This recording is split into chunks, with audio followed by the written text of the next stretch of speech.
Tinokuchingamidza zvakare muzora naZimbabwe ndembati muri vatsvene kwese kwemuri kumatima nanyika radzoka zvakare nenhau dziri kupisa kubva muzvivhitivhiti zvenyika zvakasiyana-siyana uye zvemachanels akasiyana-siyana. Ndokutendai Zimbabwe nekulike nokukomenta kwamunoita pano. Nhau dzedu ndimunoita kuti tive patava pano muzora nhasi. Ndisingawestere nguva rege ndichipinda mune nhau rwadzandinadzo muzora nhasi patiri kuona kumauto kumagenerals aya abuda achitaura pazvivhitivhiti zveHerald nezvimwe zvakasiyana-siyana vachitaura kuti ivo vava kufunga kuti vaMnangagwa vanofanira kuti vange vachisiya zvebumbiro mutemo ravari kuda kunge vachichinja kuitira kuti nyika yedu for the sake of the country kuti inge ine runyararo ende uyezve vange vachifambidzana pamwe chete nemamwe makurukota akasiyana-siyana nemamwe mauto akasiyana-siyana. Tinoziva kuti kune zvikwata nezvikwata zvemauto mamwe asiri muchisoja oro muchiuto muzuva ranhasi asi maretired vatakaona vachibuda vachitaura kuti zviri kuda kuitwa naMnangagwa aiwa azvipere musha. Mnangagwa akaramba achizvidhonzera ikoko. Izvi zvaita kuti magenerals akawanda ange achimira zvakasimba patakaona paakanga vachisangana naMnangagwa kumba kwaMnangagwa. Iyo meeting yataidza kuti musangano uyo wakaita naMnangagwa akanga vashedza kechitatu achizama apa meeting yange yakasanganisa maretired generals nemacurrent generals umo mainzi makaita mutauro yakati one day.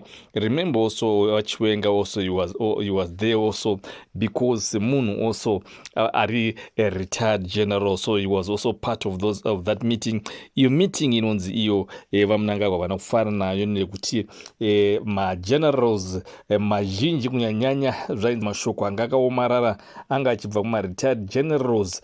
Macurrent generals mamwe acho vanga vachitaura nekakutya asi vakaratidza kuti ivo kuti varuda kukumbira kuti vaMnangagwa vange vasiye zvinge vachichinja bumbiro romutemo kuitira kuti nyika irambe ichienda nerunyararo. Asi Mnangagwa nenyaya yekufungidzira kuti iye anga ane simba rakanyanya kumiritary uyezve control yake yaaida kuti anga achitaura zvechisimba oro yatinoti kudictator kwekwe pamamilitary generals apo pakakonzeresa kuti nyaya iyi isare isina ansa yakanyatsobuda yakakwana ndekuti magenerals vanga vachiti ivo vaMnangagwa vamwe tikuziza kune maretired generals mutu vakatodaidzira kuti Mnangagwa izvi zvaatiita zvino according nemutemo wenyika oro constitution yeZANU-PF anofanira kunge achitoita step down zvichipomerwa mhosva zvinzi vaMnangagwa even gwaro rari kutaura kuti ringe richichinjwa. Mastructures mazhinji eZANU-PF havana kunge vachisapota zviri kuitika vasi kunyazoziva kuti chii chiri kuitika. Iri bumbiro iri rakangochinjwa vanhu vazhinji vasingaziva kuti chii chiri kunyatsoitika. Tiri kuona ipo Vachiwenga vachitaura kuti ivo nhau iyi yakonzeresa ronda rakakurisa mubato reZANU-PF, yakonzeresa kuti vanhu vatadze kuwirirana mubato reZANU-PF. Vachiwenga vachitaura pagungano irori ranga akashedzwa magenerals ende uyezve vaMnangagwa varipo. vaMnangagwa vanga vasingada kunyatsopindura direct kazhinji kacho kutaura vakatarisa face to face Vachiwenga, asi vachiona kuti Vachiwenga vari kuratidza kuti ivo face yavo vane zvakawanda zvakavaremera, zvakawanda zvavarikuda kunge vachitaura zviri kuitwa navaMnangagwa zvisiri kuvafadza. Vanga vachida kuti vanga vachizvitaura pamberi pemagenerals asi Mnangagwa anga achionekwa asinganyatsopa flow yekuti vange vachinyatsotaura zvavarikuda kunge vachitaura. Asi izvi zvakonzeresa kuti vanhu vazhinji kusanganisira nemagenerals kusanganisira nevamwe vemuZANU-PF vari kusapota this Cape 3 vaona kuti nhau iyi ichakonzeresa chimoto. Nhau iyi iri kuunza 2017 padhuze ndo matangiro azvo azvakaita nhau yekuda chisimba, nhau yekuda utongi. Handizive kuti takada kumboiongorerawo semaongororwa yari kuitwa nevamwe paX o paTwitter.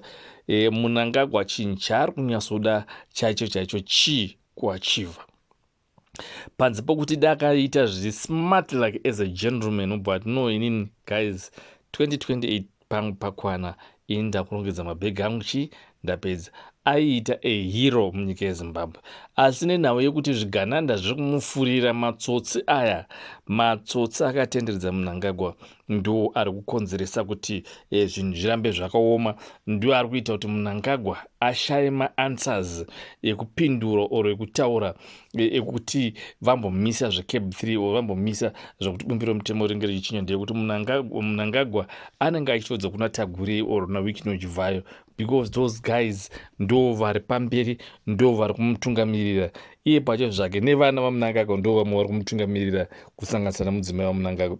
Saka tiri kuona nhau iyi isina gwaro chaichaire kuti ichapera sei. Even muparliament vazhinji kunoti mayouth vechidiki vakawanda nevamwe maministers arimo muparliament vapererwa, vari kushaya kuziva kuti ivo pakati pevaviri ava vice president Chiwenga naMnangagwa voita zvekuita sei kuti vanga vachisapota the next president.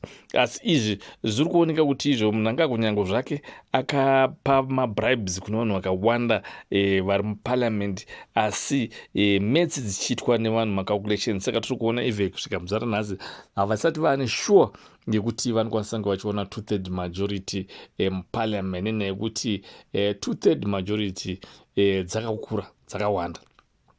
So ivo vasi kunyatsogutsikana kuti dzinokwanisa kunge dzichizowanika here oro zvakamira sei. Saka tiri kuona vari kutosvika even by now kukampena. Last Friday tapfuurayo takaona kuti Mnangagwa aida kufosera rinoda kuitwa zvechitsotsi this bill iri zvokuita zvechitsotsi zvokuti maopposition mazhinji mamembers arida kutenga achitokanganiswa kuti anga achisvika musi unenge uchiitwa voting kuitira kuti nhamba inge ichiwandira kuZANU-PF. ZANU-PF inotoona chitsotsi chaida kuita kuvedzera manhamba emacandidates, asi ritombori maMPs vanenge vakangopfeka masutu okuti hamutomboona kuti havasi maMPs vasangana zvokuti pachazoda kuzoti maMPs mamwe ari kuoposa this CAB 3 kuti vazotaura kuti aiwa avo vazi maMP, it will be too late. Ndizvo rangozvita obva wangocalculator then obva wangoti ano tichazozviinvestigator, but iyi inenge yatosainwa kuti no ZANU-PF yawina because they've got majority. Ndo maitira vada kuzviita.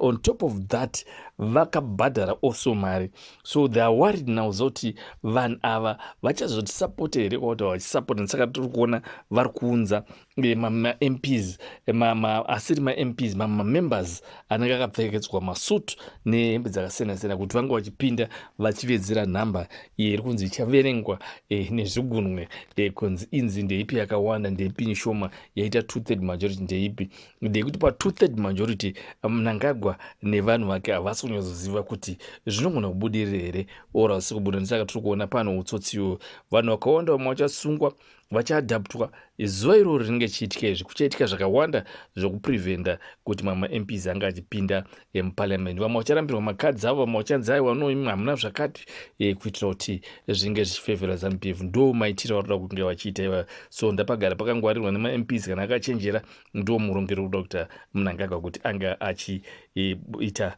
zvinhu zvisiri pamutemo. Ndokutenda Zimbabwe muone zvakanaka.